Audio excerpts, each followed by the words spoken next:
Tyree here with Kevin. Say hey, Kevin, Oh man. on our awesome ass show. Before I forget, Yeah. Super awesome. before we get too deep into this, Kevin's sick, y'all. Yeah, So I am. wish him better health or whatever. Possibly pneumonia. So He's dying. I ain't gonna say what I think it is. yeah, right. Yeah. Hey everybody. So we got today's guest, by the way, is Mr. Will Woods. He was a new recruit, a new soldier when we got back from Iraq. And then now if I'm not mistaken, you were a Blue Spader twice, right? Yeah, one is Under Swiper, and then when they yeah. reactivated again in Fort Campbell. Yeah. I was a Blue Spader again. Same company, Bravo company, Really? before I moved. Yeah, it was crazy. So you're Yeah, double the Spader, man. yeah, yeah. I don't know if you listened to a lot of the show, but like our first season is all talking to guys from our deployment in 04, 05. Mhm. And just getting our stories from that time frame and everything. So we kind of want to I'm about to hang on a second, I'm about to die real quick. God damn, this stuff is killing me. No, we kind of wanted to get your take on like what was it like being like the new guy? You know what I'm saying? Like to a group of dudes coming back from war. You know what I mean?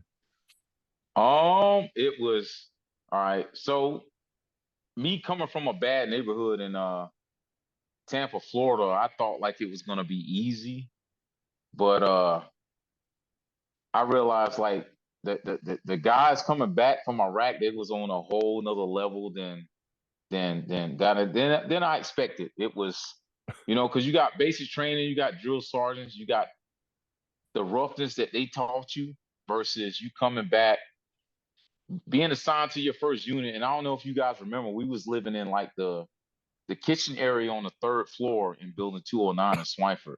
It was like all eight of us. And Wait, y'all are living together? yeah, yeah. So before we was assigned rooms, before I don't know if you remember, before we was assigned rooms, we were living in the kitchen on the third floor. No, Um I didn't know and that. like, yeah, yeah, yeah. I was one of the last ones to end up in Sergeant Baggett's platoon. And I went up with Sergeant Messer, God bless the dead. And who was the other guy? It was Sergeant Messer and crap, I can't think of Was the other Caldwell still specials I there? was living. No, he What's wasn't.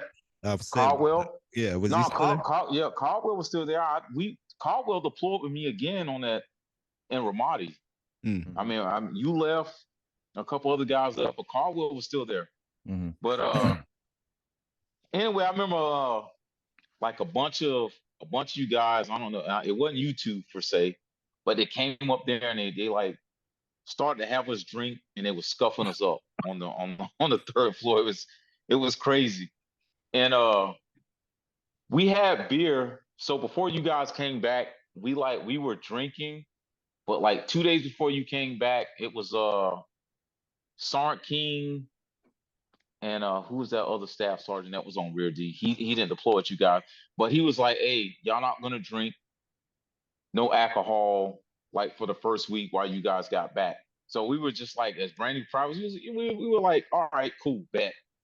Mm-hmm. And I remember I was laid out on my cot. It was a cot on that on the on that third floor. I think I don't know if y'all remember Robinson and the rest of the dudes. Most of the dudes went out. I think it was me and the other dude. We was only two left up there. Everybody else went out, even though they weren't supposed to. And a bunch of you guys came back and went in there, and y'all was like, "Oh, brand new privates, take a sip of this." And we was like, "Nah, special, we can't drink this." And y'all were just like, "Do some fucking push-ups." And I was just like, "Damn, all right." So I'm doing push-ups. Cause I'm thinking like, man, these dudes just came back from Iraq. I heard all the stories and shit. Mm-hmm. Like, and Sergeant King, Sergeant Art, Staff Sergeant Art. I got it. It was Staff Sergeant Art and Staff Sergeant King. And he was just telling me the stories. Staff Sergeant King, I met him. He got blown up by IED, well, a V-bed. You know what I mean? I mean, he was scuffing us up one time and his nose started bleeding. It was crazy. He He was got making us do push-ups. He was pissed. He was pissed off. I don't know about what. I he came got from in processing. he got And more. his nose started, yeah, his nose started bleeding while he was scuffing us up, I'm just like, damn. You know, I saw our art was just like there's still like pieces of like metal in his face. And that was just like, damn, bro. Like I done seen dudes get shot. But I ain't seen a dude with car parts in his face from a goddamn bomb. You know what I mean? Fucking So it was car just parts like, on his yeah, face. yeah. Well, I mean, that's what it was, you know what I mean?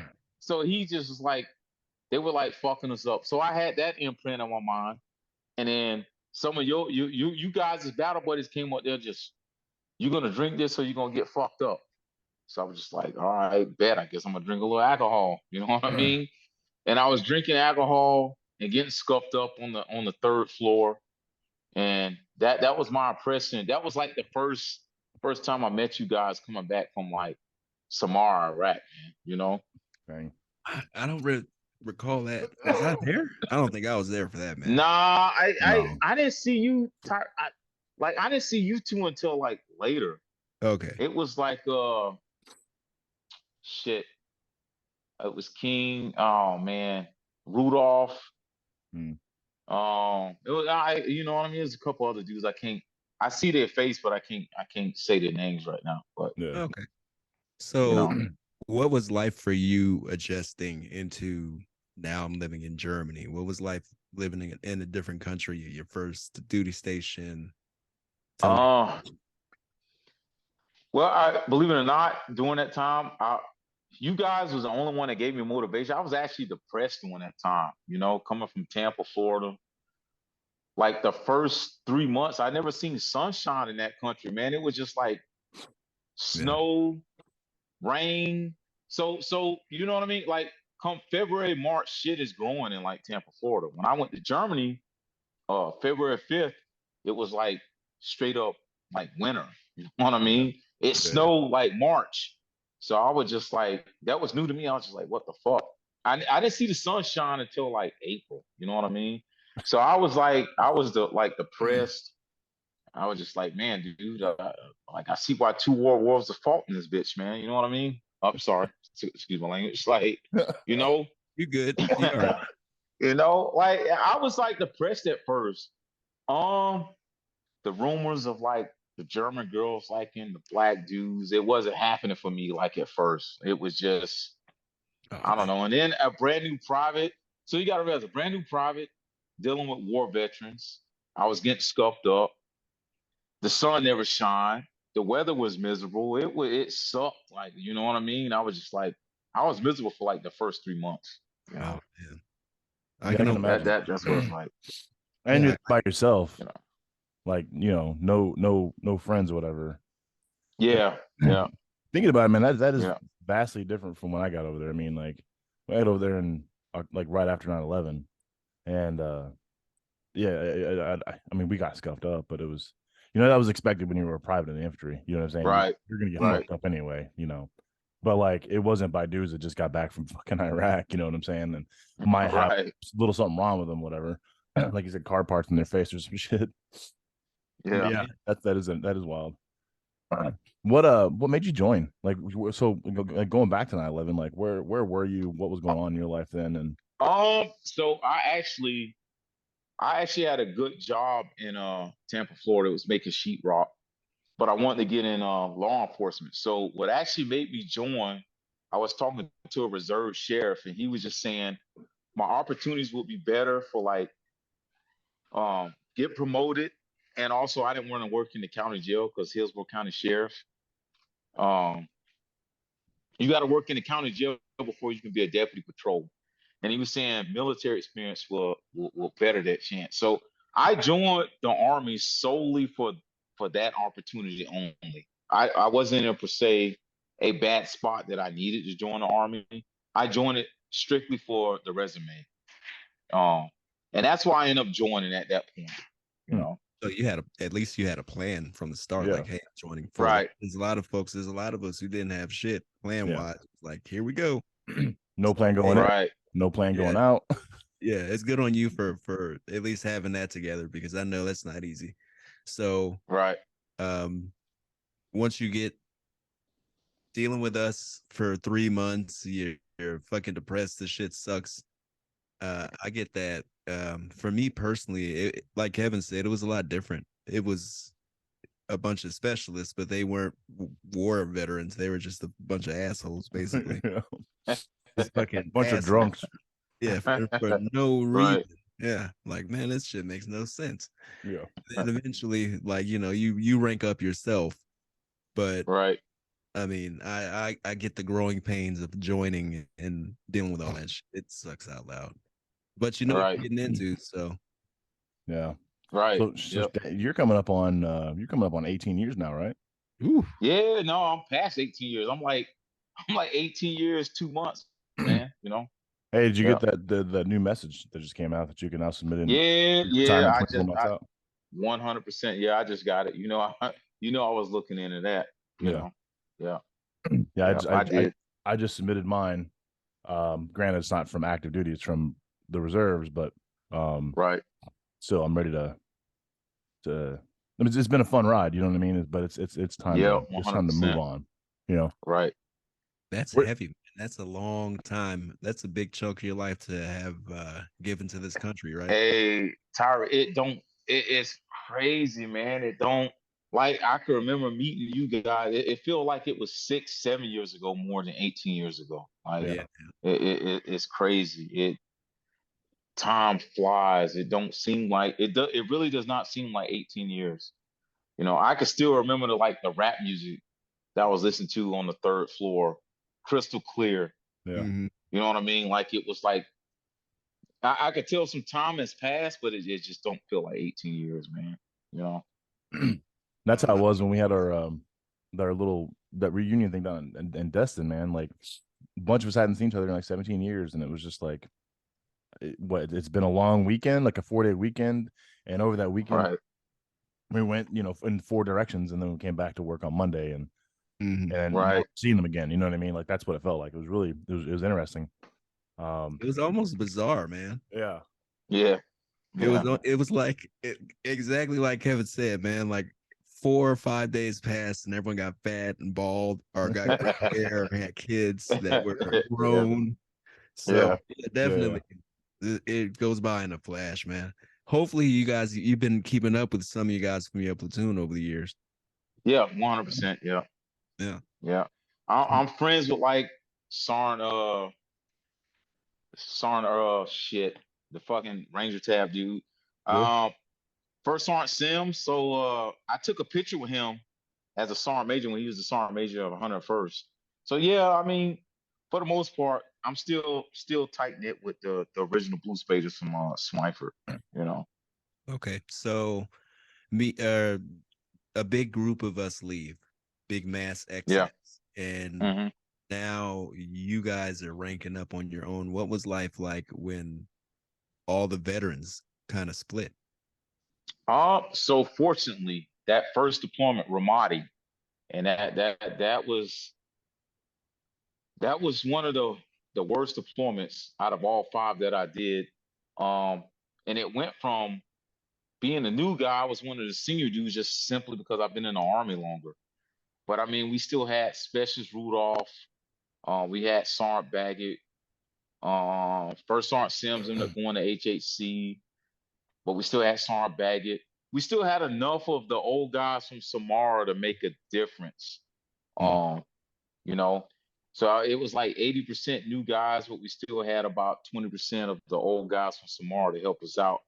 I don't think we would have been that successful if we didn't have that 20% of the old guys from Samara that are already seeing combat, to get us through Ramadi. You know what I mean? We had Specialist Snyder, so we still had quite a bit of old guys that like get us through that rough deployment. So even though I was one of the senior guys, I still had a lot of guys to lean on that had experience. And I Yeah, think that's what helped me get through, you know. Yeah, we kind of reflected on our time before our deployment. One of the reasons Right. why we think we were so close is we had a lot of time together. We had years together before we deployed, and y'all did not. yeah. Yeah. I was Right. really wondering Yeah. about how that affected your particular deployment, especially. We heard how rough that fucking deployment was, man. It was bad, and Right. like I know a lot of us who left, we were like, man, I wish I was still there for that Mhm. particular deployment because I had that extra experience. They're going to help those dudes out. Mm. But either way, tell us a little bit about how that the start of that deployment went. So when you guys left, we went to Grafenbeer, like early, it was like February 2005. And that rotation sucked. It was like deep in the snow. It snowed like the whole 35 days. You did like 20 days in Hornfels. I mean 20 days in Graf, you did like 15 days in Hornfels. Mm-hmm. That rotation sucked. So I think that built a lot of camaraderie between the old guys and the new privates. Us new guys, I guess I don't want to say, you know what I mean? We didn't know any better, but we went through that rotation. We did it, and that sucked. And I think that earned a lot of like guys like you that came from Samara. I think that's what ended up earning our respect because I remember like once I did that rotation, I didn't get fucked up no more. You know what I mean? I was a Yeah. PFC. Like after I came back from Graf and Hornsfield, it was miserable. Like I almost fell off a cliff in goddamn Hornsfield because of the snow. Oh You man. know, yeah, that was a bad training rotation. Yeah. And I think because we did that, like older guys like me, or the younger fixing to be newer guys like me, I started not getting scuffed up that much. You know what I mean? A lot of the older guys started bracing me in, and we were starting to get brand new privates at that point. And I'm a senior PFC. After that rotation, I pinned specialist. And then we were going to deploy, and then it got canceled. And then we went back to Iraq. Back to Grafenberg Hornsville in like June to get cut short to tell us we was deploying immediately. I think Charlie Company and Alpha Company left immediately, and then Bravo Company we were still behind, and we got attached to 177 Armor. So I think all those significant events, like at that, it started from a point. Y'all legacy in Samara ended, and now we started a new legacy of sucking, where we all started to embrace each other together. You know what I mean? Mm-hmm. And like that's what changed my mind from like getting out. That it went from me getting treated like crap to like I was one of the brotherhood. You know what I mean? Yeah. And I think because we were always sucking through something at that point. So fast forward, we Bravo Company got attached to 177 Armor. We went to Kuwait and then immediately got thrown in Ramadi, like one of the worst spots in Iraq. You know what I mean? And then the whole time while we were in Kuwait staging, we hearing about the casualties from CCO and ACO. You know what I mean? And I think just hearing about that, it brought us all close together. Like, hey man, this, you know what I mean? This ain't no like old guy, new guy stuff. We about to go through the suck together. This is family at this point. Yeah. Freaking, you know what I mean? You earned your trust. You got scuffed up by us, and you know what I mean. You didn't take it personal, and now it's family at this point. We got to go through this. If it's gonna be family, and we all come back together. You know what I mean? Yeah. And that was my experience. So once we hit after Graph, went to Ramadi, it things was different. Like I felt like I was one of you guys more so than just a brand new guy at that point, Yeah. if that makes sense. Yeah. Yeah. Dude, that whole your lead up from pretty much the time that we all left to the time that you guys deployed to Ramadi sounds Mm. almost identical to our timeline, just fast forwarded, right? Yeah. Just a lot faster because I mean you're talking so I know Tyree and I left May 31st, 05. And then so your guys' train up for the next phase into Iraq would have been, started around that point going into 06. So you're talking like a year, whereas we had like 3 years or so. Are you still there, man? You frozen? I'm still here. I'm here. Okay. Yeah, Okay. your video's frozen. But yeah, no, so where we had like 3 years plus the deployment to Kosovo, you guys had a year. And it's interesting that you talk about like going to Graf and going to Hohenfels and going through that suck and that bringing everybody together because we did the same thing in early 02, January, February of 02 Mm-hmm. for that, 55 days, 54 days rotation. And that, I mean, it sucked balls. And I think that's probably by design. It's meant to suck balls so everybody comes together, and learns to to work together as a team, whatever. But yeah, so that's kind of actually really interesting. That like it almost parallels ours, in a way. Yeah.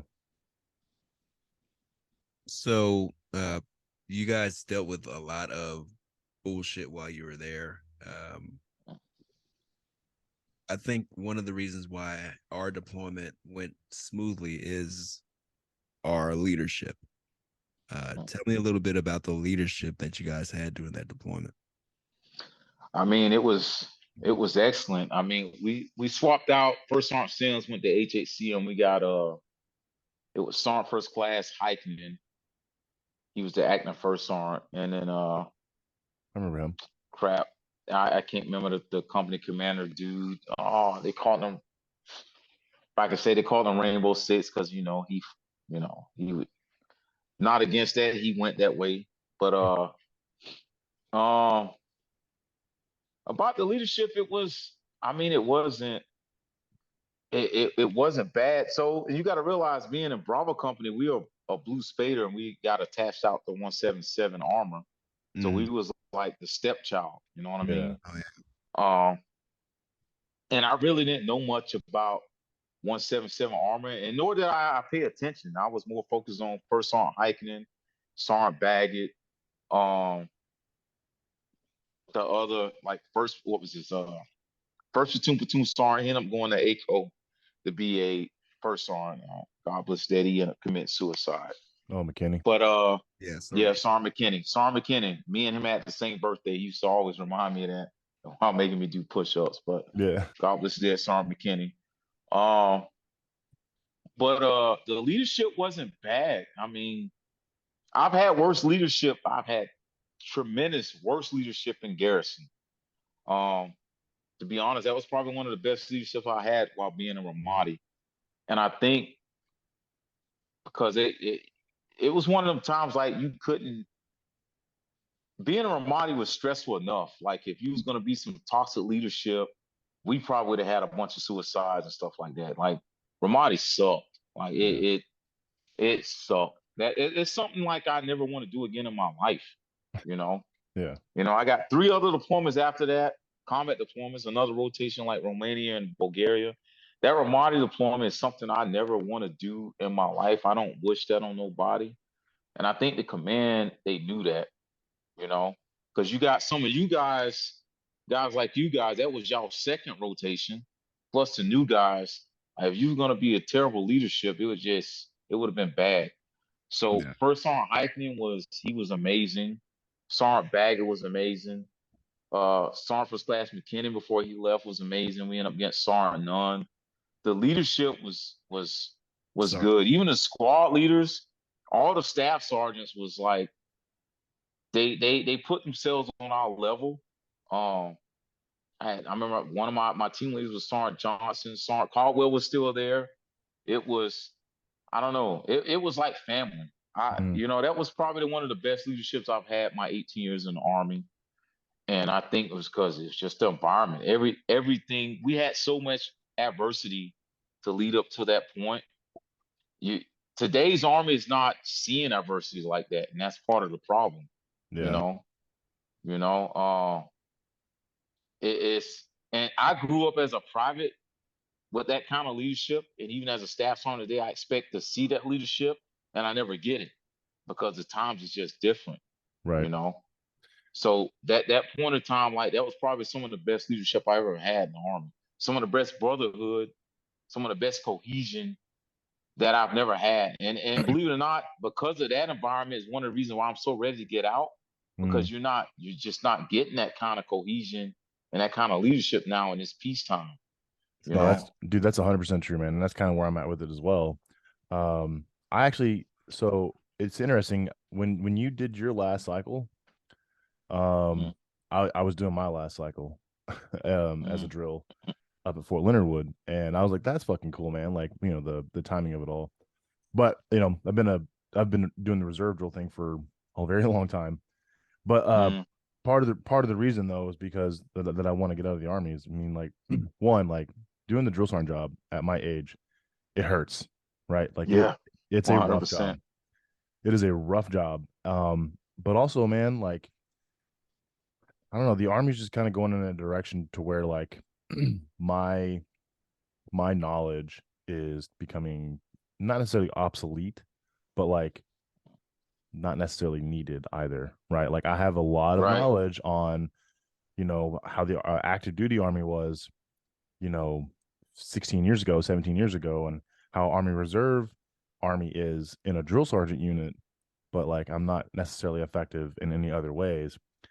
But like I still pretty much like look at my leadership style and I think back to, you know, the leaders that Tyree and I had on our deployments to Kosovo and Iraq, and that you guys took with you into Ramadi. You know, I'm like, it was that leadership style plus a few great leaders that I've had along the way that have kind of that I've been able to stand in front of my platoon of trainees and then, you know, give them that same leadership style and try and at least leave a little bit of those guys with them.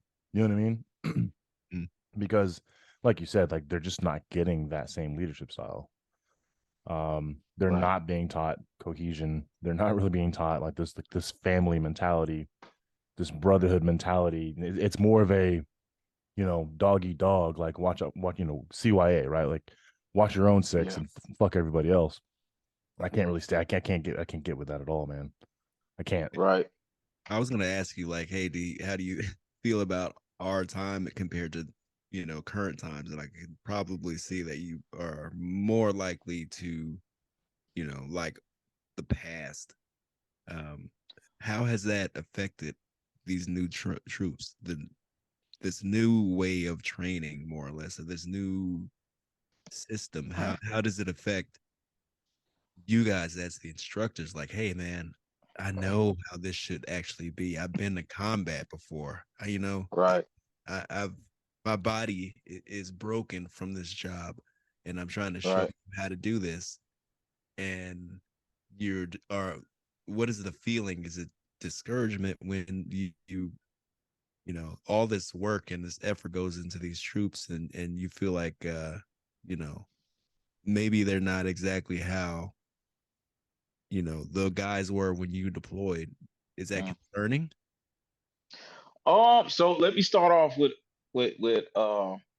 they are still teaching cohesion and teamwork. That is like a big thing. The army know they can't succeed if they don't.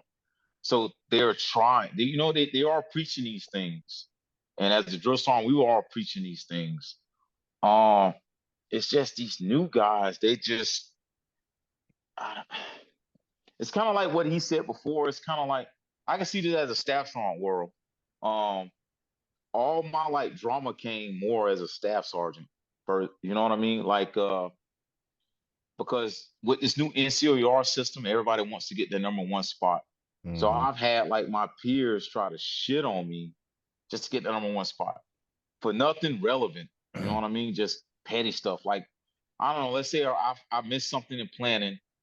Instead of like, I would figure a friend of mine be like, hey, bro, you missed this. You might want to do this. No, they Yeah. wouldn't say nothing. They wouldn't say nothing. They would let that fail because they knew that was an opportunity that they can shine. Yep. And so you got that going on. Now, as for the trainees, and it's kind of it's a crazy environment because I see this going on with my peers, but the higher leadership is telling me I need to instill cohesion and teamwork with my subordinates, even though it's not happening at my level. Mm-hmm. As a staff, everybody is cutthroat on a staff sergeant level, but I'm supposed to pretend like that's not happening and promote cohesion with E5 and below, you know, on teamwork. Um, Now with that being said, like it's being taught, but this new generation, they're like, I don't want to say it's kind of sad to say that they're like smarter than us, but in the wrong way. Because this new generation is well, because these dudes are more like, I'll do that, I'll suck, but what's in it for me? Yeah. Like that ain't how it's supposed to be, man. Like you join the army. The army sucks. You're supposed to do this for the army. Nah, man. Nah, Yeah, that ain't it. Like, I'm in the army and I'm gonna suck for you, but what's in it for me? Because you can't right. smoke me. You know what I mean? You can't smoke me and make me do it. So if I'm gonna do this, you got to tell me what's in it for me. How am I gonna gain from sucking? And then it's more so like you do this, you'll get promoted, yada yada yada. It's different. Like when I was a private, you guys, y'all were like, "Hey, Woods, go do this." I'm like, "Why? You gonna do this or you gonna shut the fuck up?" Kind of like, you know what I mean? It was totally different. You can't do that now. No, you Hey, can't. go over here and fucking clean up all this shit. Why? Because I said so. Or you're gonna get scuffed the fuck up. Yeah. You can't do that now. It's a different army. It's more like, go do this over here. Why, Sarn? Because this, and this, and this. And they're like, oh, okay, you know what I mean? Yeah. It's different. I don't know how this is gonna turn out in the future, you know, but this is the current situation. You know what I mean? It is You it know, is kind of scary, honestly, like because it's like you said, like they are smarter, but like you said, maybe in a wrong way, right? Like not in the yeah, way that like I don't know, man. I mean, and that's not to say that we don't have great trainees who are there for the right reasons, who right.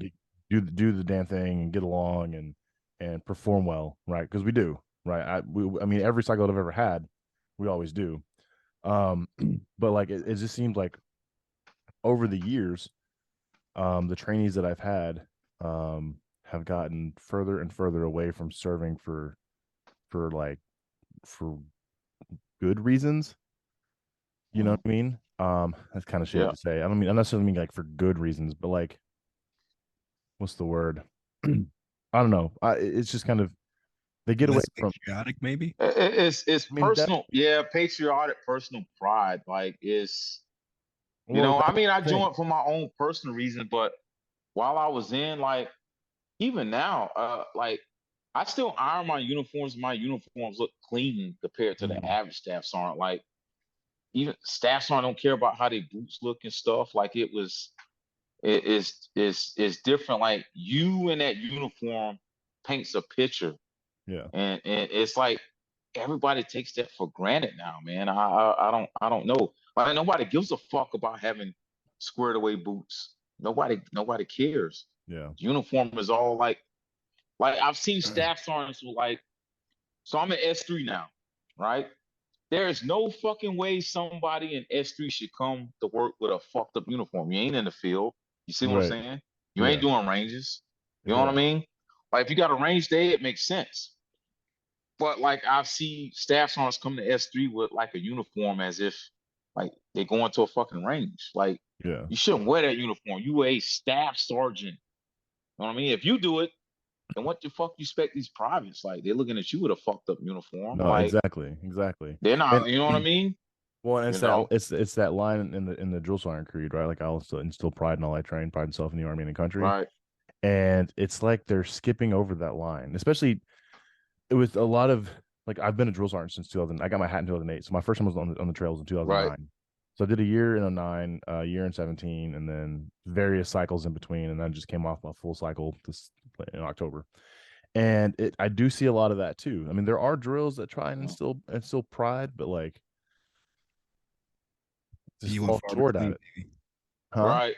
Is it like a few and far between kind of a thing? I mean, even Um, you Hey, guys as trainers, are you guys seeing? hey, well, I mean, hey, it kind of is though, right? So I mean, like, and it's not necessarily drill sergeants specifically, but like NCOs in general, right? Non-commissioned officers in the army in general are just not instilling pride. They're not continuing to do what we as drill sergeants try and do. can't So like we train them up in basic training, they go off to AIT, they get whoever the fuck they get, and then they report to the unit, mhm. whether it be reserve guard or active duty, and where this that not that oh my god, my words are skipping um discipline and pride and all of these things are supposed to continue to be instilled, but they're just not, right? So now they're showing Right. up to NCOs, E5s, E6s, wearing shitty uniforms like what we was talking about, Mm. or not giving a fuck, you know what I mean? Just like no standards about them at all because well, they come from a combat ready army, and none of this stuff matters because the only thing that does matter is combat readiness and can you shoot, can you move, can you communicate? Who cares what your uniform looks like? And so we've gotten so far away from what the garrison army does that one of the things that we've lost along the way is this level of discipline and pride.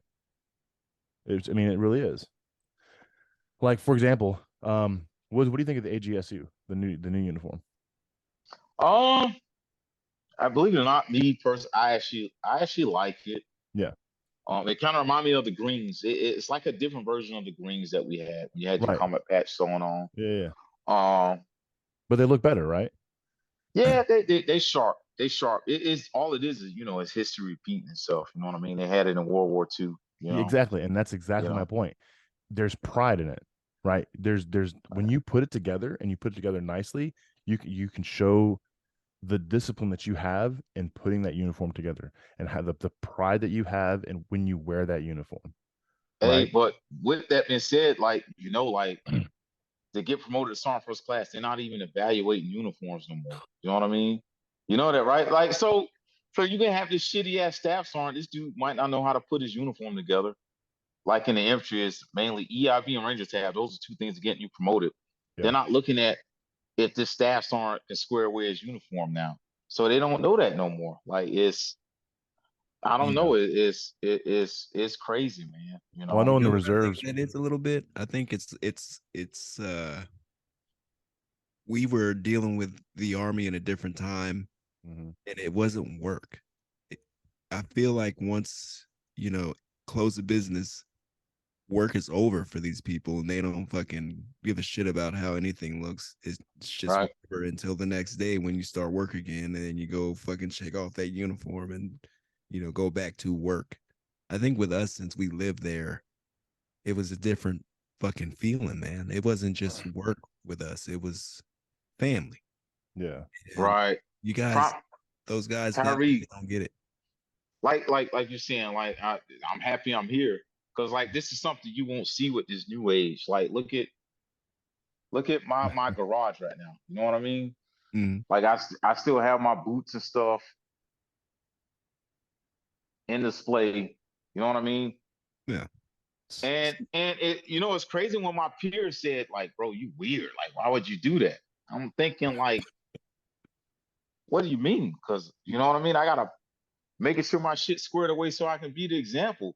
My peers is telling me, my peers, fellow E6s, these younger E6s is telling me I am weird for having my shit set up for just how I showed you. That's what let me know right then and there, like, yeah, bro, I don't belong here no more, man. You know what I mean? Like, simple things like that, That's very scary to me because when I was little low enlisted little private Tyree Brown, that staff sergeant was that was the guy. You know? You were scared shitless of those fucking staff sergeants. Yeah, don't worry about the E7s so much. No. Yeah. That's up in the fortress somewhere. You don't deal with them until you really fuck up. Really fucked up, yeah. Right. That E6, walking around, he was the one, you had like 4 or 5 of them in the platoon that fucking, they were the ones. Yeah. Right. And I feel bad for you guys now because, you're telling me that the guys who were the ones are pieces of shit, basically, damn near. And I don't want to call them pieces. I'm not saying that. Yeah, let me clean this up because I don't want to drag people. It's just a different time. They're not holding the standard the same way. There you go. They don't care about stuff like that. I'm trying to figure out. So there was levels back when I was when I was a private. There was levels. You had the private level, the PFC level, the specials level. Like the specials had their uniform starched and clean because they were trying to make that E5. Yeah. The E5 was like clean starched because they were trying to make E6. The E6 was starched all day. Like, you know what I mean? Because he didn't have to get dirty. Yeah. You know what I mean? That E6 was clean all day. There ain't no levels no more. It's just like everybody's in uniform. Yeah. You know what I mean? That's the difference. You know what I mean? As a private, you had a good uniform on Monday, and then your shit got fucked up because you was getting scuffed up and you was doing details or whatever. The specialist had a good uniform for maybe like 3 days, but he was involved. The E5 had a decent uniform, but he was smart enough to know when to change out. That E6 looked immaculate all fucking week. You know what I mean? Yeah. There was levels. You know what I mean? But it's not like that no more. Everybody has a shitty uniform. Dude, You know what I mean? There's no. I remember so like obviously Sunday nights, right? Like we were getting our uniforms ready for fucking Motor Pool Monday, right? So like that was your uniform had to look the best for Monday morning. 100%. Yep. And so me and Griff, we would sit in the room, we'd fucking do our uniforms and everything. Drink a beer. Yeah, exactly. Oh, Griff. Yeah. I'm friends And with so Griff. Yep. we'd and then so like Monday we'd get off work, knowing that we were gonna be fucked up, right? We're gonna get fucked up at work. We're gonna get scuffed up, like you said. Smoked at the motor pool, smoked in front of the company, smoked wherever the fuck we happen to be because we exist and we're privates. And I remember time after time after time being told, those boots have scuff marks on them. They better not fucking be there tomorrow. And so no lie, we'd come in. We as soon as COB would happen, we'd have that formation outside before we went to the barracks. Went to the class 6, bought some beer, went back to the barracks, fucking did our uniforms. Very first fucking thing we did our uniforms. Yep. Hung them up just like how you have yours hung up. Had our boots displayed just like how your boots are displayed. And then the night could start. Yep. That was every fucking day because we were too afraid to run into one of these motherfuckers and get fucked up extra 100%. Yeah, man. Like that's just that's not happening today. It's not. Nah. Those days are gone. But when did that breakdown happen? And what's at fault here? Like, is it the big army in general? Is it these constant deployments overseas? It started to happen when we went to the ACU pattern. That's when you didn't have to iron uniform because of the Velcro, etc. I mean, I got it. These tan boots. So these tan boots, you can't shine them, obviously. And how I did it, like, I got my field boots, and then I got my boots where I know I'm not gonna get fucked up. You know what I mean? But it's just like nobody cares. Like everybody's just like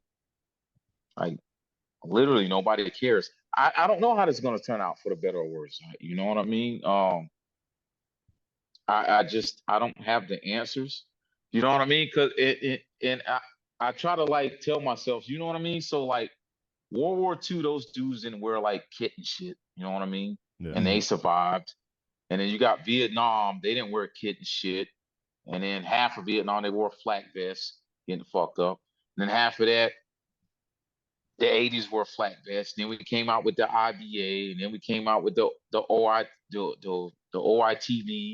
and then Gen 2 OITV, Gen 3 OITV, then plate carriers. The Army is evolving. But it's getting to like, I think, we got softer along the ways for better reasons, but it's kind of, I don't want to say it, it feels like we've reached our peak where now we on the decline. That's what it almost feels like now. Like we traveled like World War II, World War One. I mean, World War One, World War II, Korean War, Vietnam. We doing great things. The 80s, Desert Storm. And then we kind of plateaued with things. It's like, all right, it made sense. And then like now we trying to be so politically correct. We're like declining. And we ain't gonna know we decline until like we face something. We face something that lets us know, like, hey man, we were going in the right direction for a moment, and then we just like, you know what I mean? Yeah. Let politics get involved, and it started to stir shit up in the wrong way, you know. We sound like a bunch of old men sitting around complaining about the way things used to be. That's true. You know what I mean? Like, man, back you know what I'm saying? I get we ain't gonna know. The thing is, war has always proven us to be proficient. Because America, we have been surviving in every war. You know what I mean? Who knows? Another war pop off and these motherfuckers do great. And then it's like, us old guys, we need to shut the fuck up. We were fucked up. Standard is still there. You know what I mean? Yeah. Etc. But it's crazy.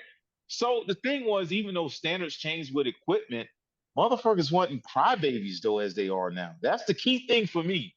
Like, okay, like, all right, you tell me I ain't gotta shine the boots, bet. You tell me I ain't gotta have the uniform, bet. But dudes wasn't crybabies. It's not, you got all these standards changing, and dudes are crybabies on top of it. That's what concerned me. Like, I did 19 days in sector without a shower in Ramadi. 19 days, no shower, eating MREs and cereal and milk. I don't know if these new cats can do that. You know, no cell phone. Like, it was every 7 days we would go back to Far Ramadi and then go to the MWR and get on MySpace back then, and you go back out in sector for 8 days. These dudes are so keen on technology. I don't know if they can do that now. You know what I mean? Yeah. And then you could sneak a cell phone in combat situations, and yeah, you get roaming charges, but that motherfucker could still communicate without the command and consent. That we didn't have these issues when we deployed. You know what I mean? And we all learned from the Russians. The Russians killed a lot of Ukrainians from fucking cell phones. You know what I mean? Yeah. And I don't know, man. I could be wrong. Well, I it's don't one of know. those. It's one of those things where you want to be proven wrong, like you want to be wrong in this regard, right? Because because I feel like we are painting a pretty bleak picture as far as like the future of our military and the direction that may be going. And we would absolutely be happy to be wrong, right? 100%. I would love to find out on the next big war, whatever, that like our troops are like ready to fight and they have the grit and the intestinal fortitude to fucking push on through the enemy and destroy them and blah blah blah blah blah. Would love to be like proven wrong, right? Love 100%. Yep, 100%. It's just, and you got to wonder, like, did previous generations kind of look at us the same way? I hear that. Yeah, I'm pretty sure they did. Like you met Winchester, right? Yeah. Persian Gulf veteran, right? Yeah. I just wondered, did he look at us the kind of the same way, like these fucking guys? Oh yeah, no idea. I forgot about Big Winchester. Winchester talked so much shit to me. Yeah, yeah. And he went to Ramadi with us for a little bit. Yeah, dude. That guy. So I mean, he was one of my first squad leaders when I was a machine gunner in second platoon. He was our machine gun squad leader, and oh my god, dude, like he hated you until he liked you. You know what I'm saying? Yeah. First time I met him, and I know I've said this on the show before, but the first time I met him, he was like one of the first few guys that I've seen that had a CIB, that wasn't one of my drills. And so I was like, excuse me, Sergeant, standing at the fucking CQ there on Bravo side. Excuse me, Sergeant. Where did you get your CIB? And he's like, where the fuck do you think I got it? And then just stormed off. I was like, oh, god damn it. Okay, well, I'm going to die later for that. Oh, man. Start stretching, drink water. Yeah, no shit, man. He broke me off one time, dude. He had me doing the electric chair downstairs. I remember that. Yeah. Across the door to the arms room. And he had me in that seated position right up against the wall. And he was like, he had me up against the wall. I was like, okay, this isn't so bad. He's like, Johnson, do you know what the heaviest piece of military equipment is? I'm thinking like, what, an Abrams tank? He's like, no. And he pulls out this like Skillcraft ballpoint pen. He's like, this is, man. And he had me hold it out in front of my fingertips. And he's just, no, don't fucking move. You better be in that same position when I get back. He left me there for like 45 minutes, man. 45 fucking minutes. I was dying. But that was, he was old school Army. And that shit don't fly anymore. Can't do that stuff. Yeah. No. Yeah. You know, while you were doing that electric chair with the heaviest thing ever, I'm sure there was 4 or 5 other guys in there with you. No. It was just you by yourself? Yeah, I had fucked up. Oh, man. I was going to say, I remember getting scuffed up with a whole group of folks. There's not too many times where I got pulled off to the side and got fucked up. Oh, man, that happened to me all the time. All the time. Man, you were lucky. You was one of the blessed ones. No, I got fucked up all the time, dude. Sergeant Bloom, we did these layouts one day, Friday, and like I fucked up the layout. And so every hour on the hour, I had to lay out my shit. I wasn't allowed to leave it out. I had to like pack it back up, take it into my room downstairs because I was on the first floor. Layout was happening on the second floor. Every hour on the hour, I had to lay it back out. So that's with the poncho down, everything placed according to the diagram, folded exactly right, and had to have all my missing things there. And so like I'm sitting there running back and forth clothing sales, getting all the things that I was missing, and he'd come back, and if I was late having the things laid out, if something was wrong with the layout, he smoked me. And there was like I don't know, one time he sat there and smoked me for like 2 or 3 hours. Instead of having me redo the layout, he just smoked me for like 2 or 3 hours. I was doing the layout until like fucking 8 o'clock, 9 o'clock that night. Until I finally got it fucking right. Like it was like I mean, I got singled out a lot, but like I was also kind of that guy, I think. And I think that's where I learned to be that guy more. Because I also understood like where these dudes were coming from, right? Like I wasn't being singled out because I was a complete shitbag. Like I was Yeah. being singled out because You you could be know better, motherfucker. that's kind of Yeah. yeah, you know what I mean. Like Yeah.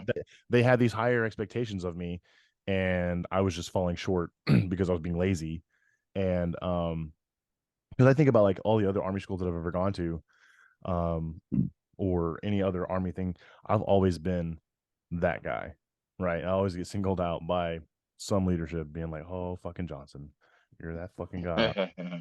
Yes, I am. That is me. Yeah. It's nothing wrong with being that guy because sometimes being that guy can put you in the position to, learn something. Yeah. A lot of times being that guy puts you in front of somebody who knows something or can teach you something, even though at the time it might feel like fucking punishment. Yeah. Uh, Being What? that guy sometimes can fucking be beneficial Well, I if think in some of those cases, if you're good with it.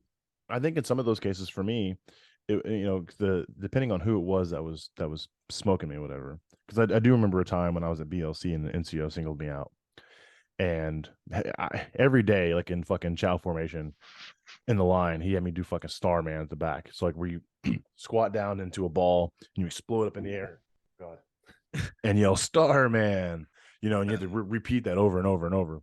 Yeah. And that guy, I think he just kind of had it out for me, and um, and to me, it was a way to show that like you're not gonna get to me. Do you know what I'm saying? Like I'm gonna continue to be that guy. I'm gonna be a smart ass 100%, but I'm still gonna perform and do all the dumb shit you want me to do, and I'm gonna prove to you why I'm better than you, right? And I had that like mentality, right? Like we infantry guys have, like you're not. I'm unfuckwithable. You know what I mean? Like you can try your hardest, but I'm still gonna be here. And Yeah. that was kind of a part of it for me too. Yeah. I might do a whole lot of shit, but I'm not gonna fucking break. Yeah. Right. And that's how it's always been. What actually what and then this might be a bit of a backtrack, and I may have missed this, but what caused you to go to drill sergeant school? What made you go that route? Because that I know, like, that's a big commitment. Me Yeah. Yeah. or me? I got DA Oh, selected. that fool went. I didn't volunteer. I didn't volunteer for that shit, man. Like Uh-huh. the Oh, okay. the army sent me an email. It was like, you're gonna be a drill sergeant, like, and Oh, it was crazy. I actually tried to get out of it, but it just didn't. It didn't work out because now we got this new thing called SFAB, and I actually tried to do that, and it was just. I mean, if he watched this broadcast, I know he know it was this master sergeant, and he laughed in my face when I told him because my packet for SFAB got accepted, and he laughed in my face because he knew that happened. He was just like, that ain't happening. You're going to be a drill sergeant. I'm like, well, dang, you know what I mean? And I didn't ask for this crap. I never seen myself. That's just something like you were a drill sergeant Johnson. You know this crap. Like, Yeah. man, that ain't something like you putting yourself on the stage when you volunteer to be a drill sergeant from PRT to teaching stuff. Mm-hmm. Um, I amazed myself as a drill sergeant. I did so much stuff because I don't like teaching class and POI to a standard like that. I can teach you how to, like, take apart a 240 or 249 on my own way, and it'll be proficient. But you know how drill sergeant is, man. I Yeah, I want to. Me personally, I never would have volunteered for that. Yeah. But In the retrospect, army told though, me I was going to do it. Yeah. in retrospect, though, are you glad that you did it? Oh, 100%. You know what I mean? It was probably like it was probably one of the best times of my career. 100%. I'm Yeah. still like, look at me, man. I wear my sweater proudly, dude. Yeah. You know what I Yeah. mean? and I got my hat stand and everything. That's one thing I'm happy about the Army. The Army always told me what I was gonna do. Versus if they would have let me pick, I probably would have did some things. Like being in 101st. I would never pick to go to 101st. The Army told me I was gonna do it. When So you got your orders to go there, like, so you show up to Campbell yeah. and they're like, "Hey man, so you're going to 126." Is that how that worked out? No. So when I first got there, I was in 1502. Hmm. This is before the Army. You know how the Army is like when we came back from Ramadi, we was supposed to. So when we came back from Ramadi, Iraq, let me tell you how the Army does things. We came back from Ramadi, Iraq. We was gonna reflag to Second Brigade, First Armored Division. That was the word on the street. We Yeah. knew we was gonna reflag from Big Red One. Big Red One was gonna stand up in Raleigh, etc. And then when we got back, the Army said, you know what? We don't want first AD or first ID in Europe. First AD is going to stand up in Bliss, and all of first ID was going to be in Raleigh. And we were going to be 172nd, and the other brigade was going to be 170th. That's the same thing happened in Campbell. So there's going to be the Army went from like 4 maneuver battalions. You got 2 infantry battalions, 1 scout battalion, etc. So when I was in Campbell, you got 1502, 2502, 3502. God bless the dead. They died in a plane crash coming from Egypt in like 1986, Hmm. and that battalion became a memorial.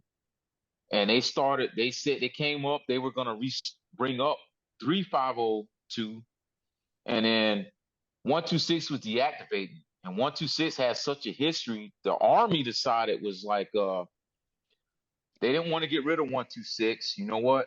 It may not be a big red one unit. Let's bring them to 101st. And that's how 126 stood up. Mm. So, make a long story short, I was in 1502 for 2 years. 126 stood up. I ended up going on that Afghanistan deployment. So, that first sergeant was just like, hey, 126 is stand up. You want to go be a guy that stand up 126? And when I heard 126, I thought it was like 126 because everything in Mm-hmm. Campbell is like 3-digit infantry regiment. Right. So I didn't know it was 126 Blue Spader, and I was just like, and that first sergeant, because he was 101st this whole time, he didn't know like what a Blue Spader was, and he showed me the crest, and I was like, oh yeah, first sergeant, I'll do it. I'll go stand up that battalion. You Hell know what yeah. I mean? And that's how I ended up going to 126, standing it up, signing for the building and the whole 9 yards. No Well, shit. help signing for the building. Yep, That's yep. awesome. Yeah, and No way. the 126 guys that was still in Fort Knox still didn't get the memo. Like, no, like you guys are deactivating, and we're gonna restand it up in Campbell because it didn't make sense. Like it's been Big Red One for so long. At that Yeah. point, people was confused. Like that don't make sense. That ain't happening. But I was trying to tell people like, no, it's happening. That former Big Red One unit is standing up in Fort Campbell. I'm part of it, and it's gonna happen. You know what I mean? Dude, So that's how it and ended up happening. so you're a part of like Blue Spader history through Ramadi and through Yeah. standing them up at Fort Campbell. And that's pretty fucking cool, man. Like your name is all Yeah. over the Blue Spader legacy. That's pretty rad, Yeah. dude. Like, because I don't know if you have, like, like you've seen our logo or whatever, but like we use the blue spade in our logo. Because Right. Tyree and I were very proud to have been blue fucking spaders. Everyone that we've talked to from our unit, from our deployment back then, um, everyone that we've talked to is proud to have been a blue spader, right? A lot of dudes talk about how like that was like to this day the best unit they've ever served in. Right. And so it's just really neat. Like I even follow the Blue Spaders under the 101st on social media just because it's like, you know what I mean? Like that's Right. I don't know. It's just kind of it's a neat fucking thing. I remember, dude, when we were in Germany still, it's probably 03, I think. We were on Con Barracks, waiting for a bus to come through or a taxi or something. And they were having a Vietnam era reunion of some dudes. And if I'm not mistaken, some of those guys were Blue Spaders as well. It might have been like a Blue Spader reunion for dudes that were with them in Vietnam. But like, I don't know, man, just seeing these like old dudes, like now we're the old dudes, Just seeing these old dudes talk about the fucking Blue Spader community and just what it meant to them, whatever. I don't know. It's just always was like been a pretty big thing for me, and for Tyree, and so like I don't know. It's just really neat. So like here you are, like double the Blue Spader. You know what I mean? Oh yeah. Like back when Colonel Grisby was talking about like you cut open his heart and he's gonna bleed blue. Like actually do. You know what I mean? Same here, man. Like everything about, I'm sure everyone's gonna say, well, yeah, you love your first duty assignment. Well, some people have really shitty ones. Yeah. I could not imagine going to a different place. 100%. The family, it was family, flat out. That was is what it was for me. Um, I've been in different units in the reserves. It's fun, we're cool and everything, but goddamn, those fucking Blue Spaders, man. It's nothing like it. It's nothing Yeah. like a fucking Blue Spader, man. And I tell you what, anybody listening, if you ever have the opportunity to become a Blue Spader, uh, you'll be a part of this brotherhood. I think it's a little bit separate from the rest of the army, personally. Yeah. There's But army, 100%. Yeah. infantry, I get that and feeling then too. there's Yeah. fucking Blue Spaders. Sorry. That's how I feel about it. And Hey, Captain America was a somebody, Blue Spader. Fucking right. yeah, somebody said we on the line of like the Freemasons, No shit. the Blue Spader cult. Yeah, like That's like funny. it's more on the line like that. Like Mm. we like on some Illuminati Freemasons thing, like nah, like dead serious, man. Like I've seen even here in Benning, you see like cars and you see a Blue Spader like sticker or something on his car. I don't even know who that person is, but that's how that symbol. You know what I mean? Yeah. Yeah. I think between we're just a battalion. The only other organization I've seen that's represented like us was the Rockassons and the 101st, Yeah. but that's a whole brigade. Mm-hmm. We're just one battalion and we represent it just extremely as an entire brigade, So Yeah. That's pretty crazy to think about too. Yeah, there's a bar here in town, in Fayetteville, and I guess the bar owner is a former Blue Spader that Griffin knows. yeah, I've never met the guy. Um but yeah, and so our unit crest. So you mean like you can see unit crests from all over, right? And they're fucking confusing as shit. Right. They have some like yeah, weird fucking like sometimes they'll have griffins on them or lions or eagles or yeah, cross things and they say shit in Latin, and ours is just a blue fucking spade on a white shield. Like you cannot fucking miss yeah, it. You know, yeah, most Anything else? recognizable crest in the army. Mm-hmm. Um and pretty historic fucking unit, man. yeah. Anybody I've ever talked to who's ever done work at Campbell, I was like, hey, did you ever work with the Spaders? 126, blah blah blah. And just because I was like, hey, that's those are my guys. You know what I mean? Yeah, But that's so the yeah. what is the future like for you, man? I mean, because you're coming up on retirement. Yeah, yeah. Like I got less than 18 months left in the army. Yeah, And I can now this new rule, I can submit my retirement come January. Um, but yeah, for sure, I'm retiring. I got a blessing from the wife to do it this January if I want to, and I would get out one like about 8 months earlier. I still need to get like my medical situation, um, like you know what I mean, on yeah, the going through. Mm-hmm. But yeah, I'm like I'm getting out, man, and I'm happy with that.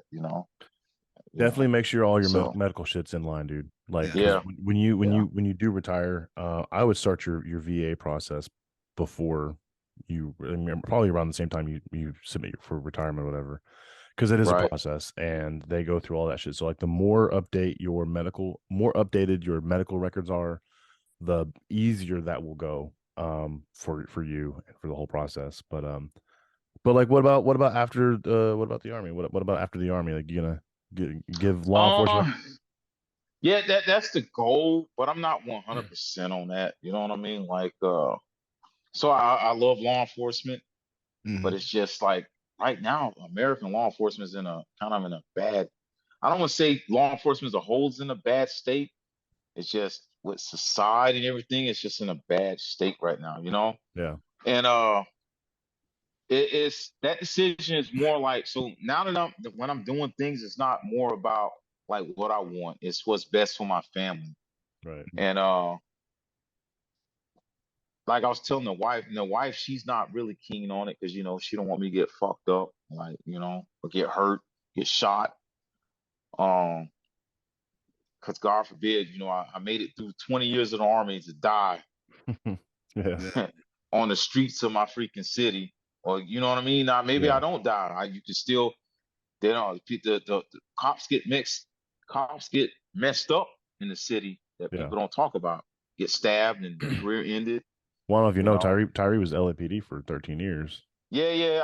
I remember. So he told me he was gonna be a state trooper, but he ended up being LAPD. But that's good, Tyree.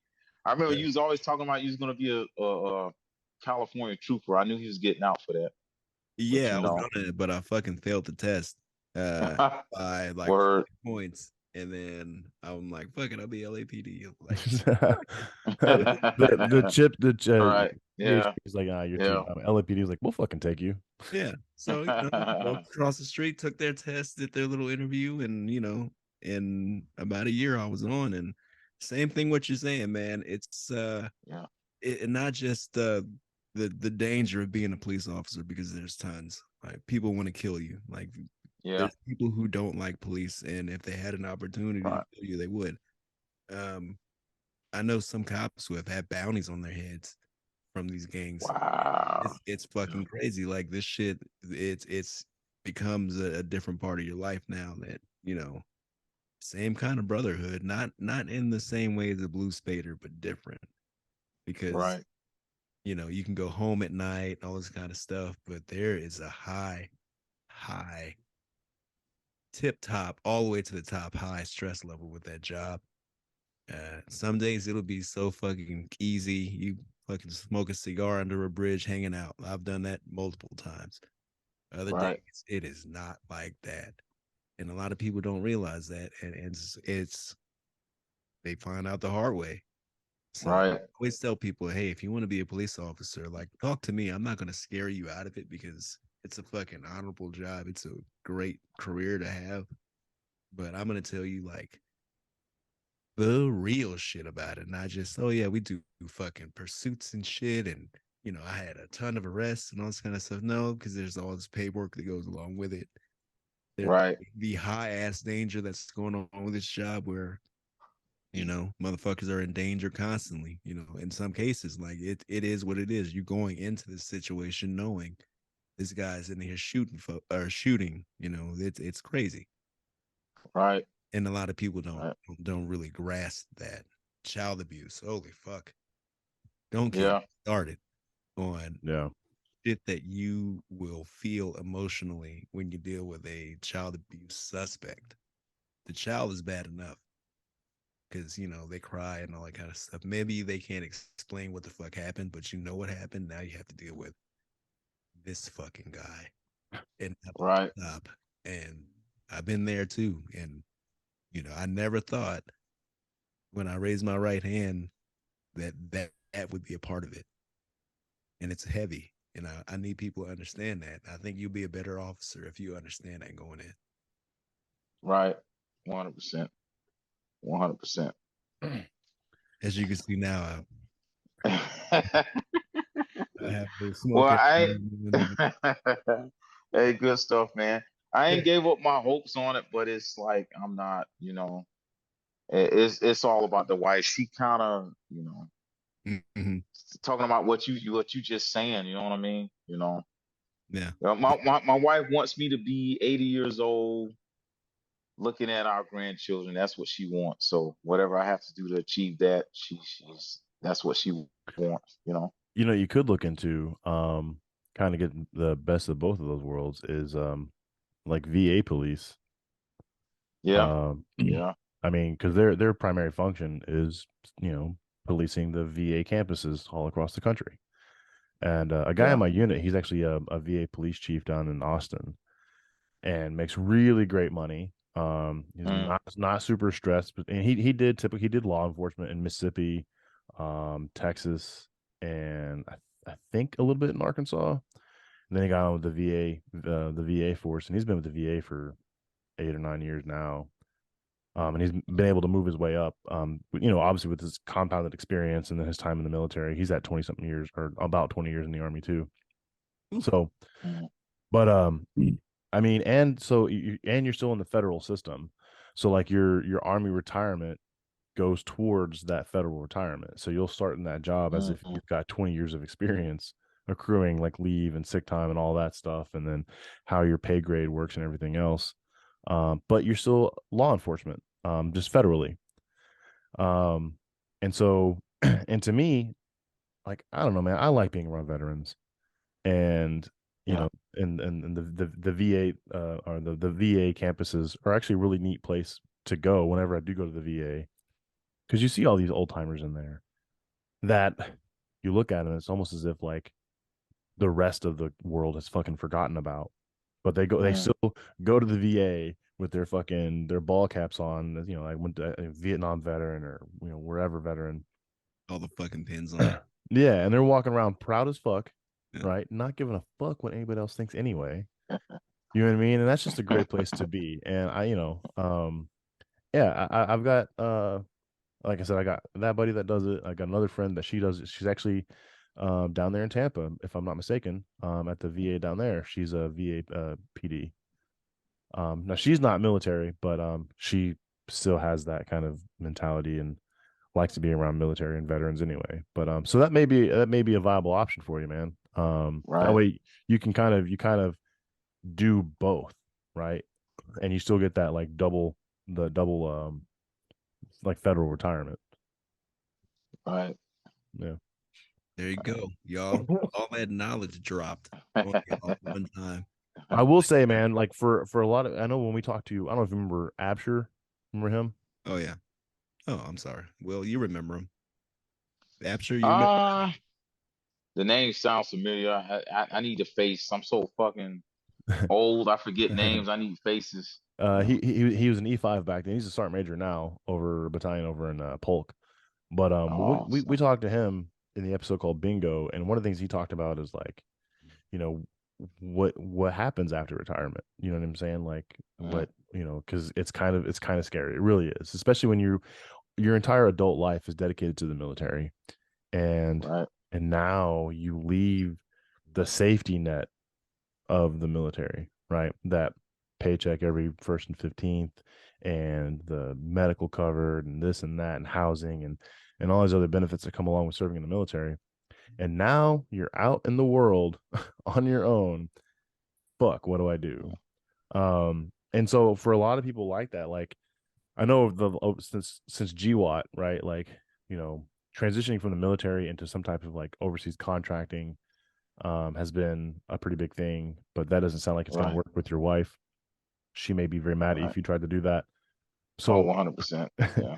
for a lot of dudes like that, like I suggest looking into federal jobs. Like get on usajobs.gov, and I mean just their apply for things. You got to know how to build your resume based on like how federal jobs want them, but like they I mean they really are like great fucking jobs. Like that's what I do now. And I'm actually transitioning to the VA here in the next couple of weeks or month or so. But no, it really is great because you still fall into, you still get an LES, you still go to MyPay to check your pay, right? You can still you still contribute to a TSP, right? You still accrue like leave and sick and all that stuff the same rate. And the pay grades are essentially the same. You have various different types, but the most common is GS, general salary, and you have all these steps within those, and you receive COLA pay every year. Or your COLA increases. So I mean, it really is like, I think, a great opportunity for transition from the military to civilian life. So I mean, I don't know if you've considered it or not, but I would definitely look into jobs within the federal system for sure. Yeah. And let me tell you, it ain't that scary when you're out. It's not that bad. Maybe depending on where you are. That first year too. Yeah. For me personally, I think because I didn't get the job I wanted at first, I had to work TSA, which is, oh my God, Gross. the worst. Had to work that shit. TSA is bad. I wouldn't mind that. You say TSA I is mean, bad. now I'm thinking about it in retrospect, like maybe it wouldn't be so bad. You just chilling, you're just running these fucking x-rays and you just fucking doing the wand on folks and it's all good. Right. Maybe like after military, fuck yeah, that'd be a great job. Like after retirement military. The Because monotony of it, though. it is, but it's safe as fuck. Like it really is. Like 100%. Yeah. there's you don't have to worry about I mean, you have to worry about massive shit happening, but you don't have to worry about chasing down some fucking asshole. Yeah. You know, Right. shit like that. It's just you just got to deal with dumb civilians, Yeah. and it sucks sometimes. But I mean, back then when I was 23, 24, yeah, it was fucking terrible. Yeah. Dude, I see a lot of jobs. Shit, I was ready. I was just off combat. Who the fuck wants to stand in a terminal all day? You Yeah, know? no shit. I see a lot of Yeah. I see a lot of jobs on USA Gov or usajobs.gov, a lot of IT jobs. And I don't know if you know, like IT, all you need Man. certificates, right? You don't even need a fucking 4-year degree in IT. And you can get Almost. these jobs making like $70,000-$80,000 a year. And some of them are remote jobs. You don't even have to like work in an office. You can be from home and like do shit over the phone, whatever. Nice. Yeah, I was taking a cybersecurity job, as you were, a cybersecurity class on college, and I barely got past that motherfucker with a D plus. So like, These get degrees, man. Pass it. yeah, man, like Yeah, fuck holy it. crap, man. I took Hey, that shit instead of math, and I was like, man, I probably should have just took the freaking algebra class, you well, know, dude, I was gonna you say, man, know, like like, even cybersecurity, like I see a ton of those jobs on USA Jobs, like a Mhm. ton of them, dude. Like, and they are really great paying jobs. And matter of fact, Tyree, Nora, this woman that we recorded with a while back, that's one thing. She's an overseas contractor, linguist, and that's one thing that she's wanting to do is whenever she leaves that field, she's gonna get her certification in IT, and she's going to work in cybersecurity, IT, that kind of stuff, um, through the federal system. So I mean, it's pretty chill, right? Pays very well, and it's transferable. So like, let's say you get out of the army, and let's say you do your last 2 years there at Benning or whatever, and you're like, you know what, I want to fucking live in Georgia. I'm gonna go live in fucking Wyoming for whatever reason. You know what I'm mm, saying? You can do that, right? You can go to all. It's just like the army. So like I'm moving to this area. Do they have a job in that field? Can I transfer to it? They have to have an opening, obviously, but like so it's a little bit more difficult, but it's still possible. And like I said, some of these jobs are remote. So you don't actually have to be at the physical location. And on top of that, you also get locality pay. So that's what's up. um what was it? Oh, so one of the jobs that I was looking into was the veteran service representative. So basically, whenever you file your VA claim and like it's all like reviewed and rated and all that stuff, those people, your VSRs, and so those are remote jobs. And the way my buddy who works at the VA was telling me, he was like, you can apply for the job saying Houston while living in Arkansas, and I'll receive Houston locality pay while living in Arkansas because it's a remote job and I don't actually have to be in Houston to work Houston cases. So I mean, Mm, there's a lot of really really good benefits to looking into those jobs, man. So I would consider that for sure. word, word. I think it's important, or the most important thing is make sure you have a fucking plan. Because there's a Yeah. lot of folks who just jump off into the deep and Yeah. cross. They hope everything works out, but a lot of times it does not. And um, just have a plan, man. And I'm sure everything's gonna work out with you. The advice I would give people is don't be afraid to relocate. Um, Uh-huh. Really? don't That's yeah, that's fuck yeah, advice you would give to people? yeah. I mean, now Hey, at hey this point Johnson, where I'm that's good California, advice, man. Like, I'm California all day. That's why he's fucking making that joke. Yeah. I I've been trying mean, to get Tyree to leave California for fucking years, man. it's I want to stay here in Georgia, but the wife was like, "Fuck no," you know. Yeah. Like, Georgia you ain't know, bad. I gotta, What's your beef with Georgia? man. She don't like the school districts. Oh yeah. So getting out here would be like excellent. Like the houses, man, with my retirement pay can pay the rent Oh yeah. and some, but she was just like, nah, she just don't. Yeah. Columbus has a lot of crime here. I don't know if y'all like been here. Columbus is like Tyree, man. It's like Compton over here in Columbus, man. Like it's a lot Compton of ain't crime that bad. here. Compton's all right. Yeah, I've heard it's gonna change, but like Columbus is bad, and she just don't like the school district here. I mean, Florida is a lot. I took her to Florida, and she likes Tampa because it's so diverse. You got Mhm. some of everything down there, so she's sold on that. Me Yeah. and her got into an argument because I didn't want to move back to my hometown. You know what I mean? Like, Yeah. Yeah. but yeah, Where's she from? she's from so she lived in Antwerp, Belgium for a little bit, most of her school days, but she's from like a town close to Stuttgart, Germany. You met her in Germany? Yeah, yeah, I Nice. did. Oh Yeah, yeah. I yeah. mean, Both of my kids are born over there. no shit.